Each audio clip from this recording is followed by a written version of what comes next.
नमः शिवाय।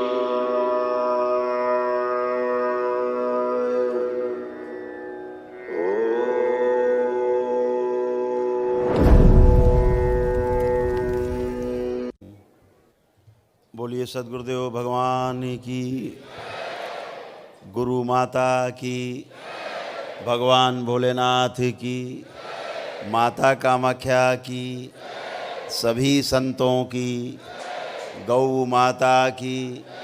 बोलिए सच्चे दरबार की, करौली शंकर महादेव की। बड़े वो हो तो चले जाओ बांके बिहारी, वहां लोटी मारो तो तुम्हारा जन्म सफल हो जाए। बांके बिहारी जाओ। है अभी दरबार ने शक्ति खोली कि द्वारिकाधीश मंदिर है कानपुर में, भगवान श्री कृष्ण का द्वारिकाधीश मंदिर है। वहां से भी आदमी दंडवत यात्रा करता हुआ आता है तो उसको भी वन डे का पुण्य मिलता है दरबार में। तो आस्था विश्वास श्रद्धा हृदय में है, बाहर मूर्ति में नहीं है। मूर्ति प्राथमिक चीज है, पूजा पाठ की प्राथमिक चीज है। उसके बाद तो खुद मूर्ति बन जाती है अंदर, और फिर आदमी धीरे धीरे खुद मूर्ति बन जाता है, खुद ही। तो जितने भी आप लोग हो इसका हमेशा ध्यान रखो। दूसरा, आप सबको जो पद यात्री हैं, दंडवत यात्री हैं, आपको पुण्य मिलता है दरबार की ओर से। तो आपको ध्यान रखना, आपको दीक्षा लेना बाबा से अनिवार्य है।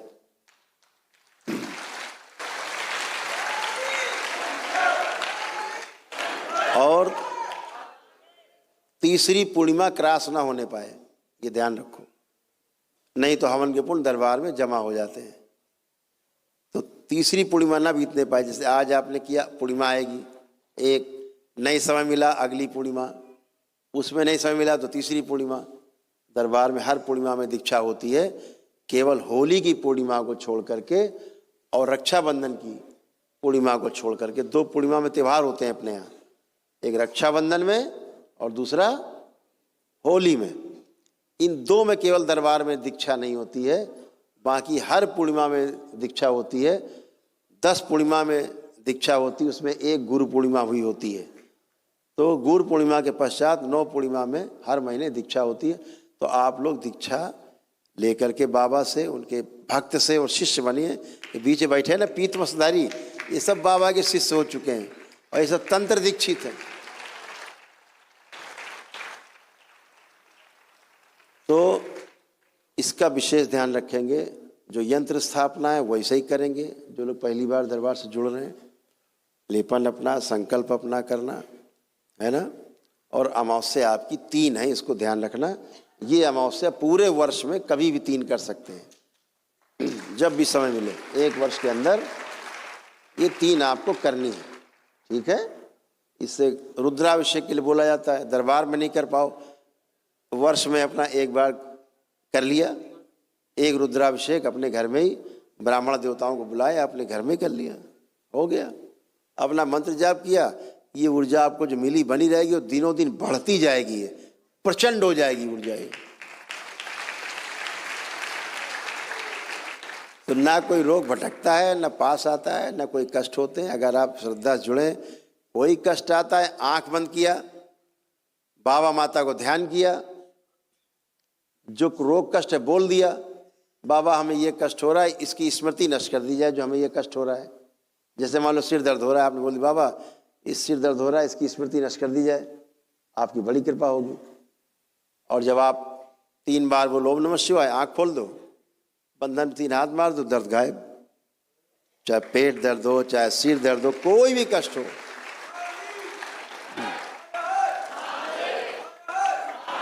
किसी काम के लिए निकल रहे हैं, बाबा माँ को स्मरण करो, बाबा माँ का स्मरण किया और बोला, ऐसे संकल्प किया, देखो मैदान साफ, रास्ता खाली, सब अच्छा अच्छा।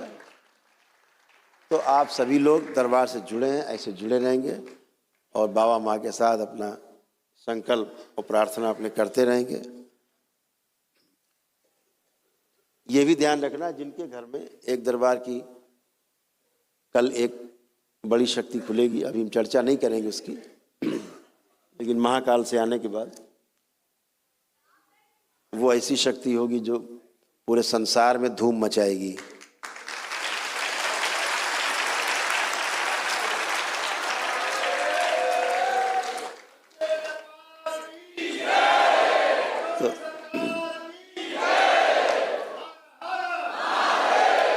तो आप सबको दरबार की ओर से हवन के पुण्य मिले हैं। अभी जब अगली बार आप मिलेंगे, संकल्प करके हम पुनः मिलेंगे आपसे, तो उस समय आपको एक दिवसीय महाहवन जो होता है, जो तमाम असाध्य रोगों के लिए होता है, उसके पुण्य भी आप सबको मिलेंगे। तो असाध्य रोगी सदस्य आपके परिवार के हैं, उनके भी कष्ट जाएं।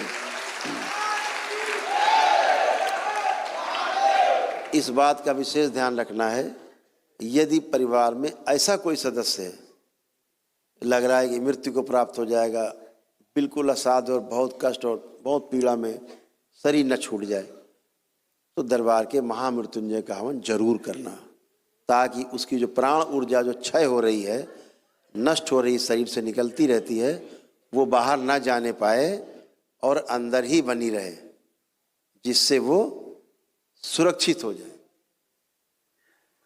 यमराज भी आपसे 100 किलोमीटर दूर खड़ा रहता है।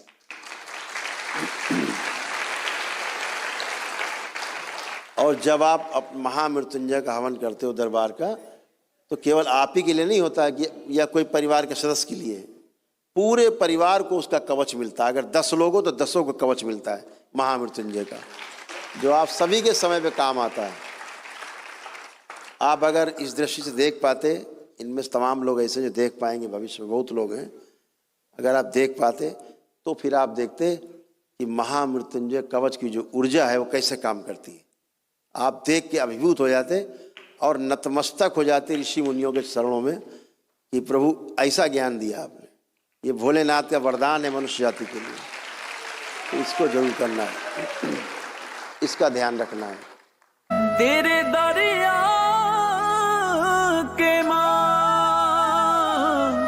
सब कष्ट हरे हैं,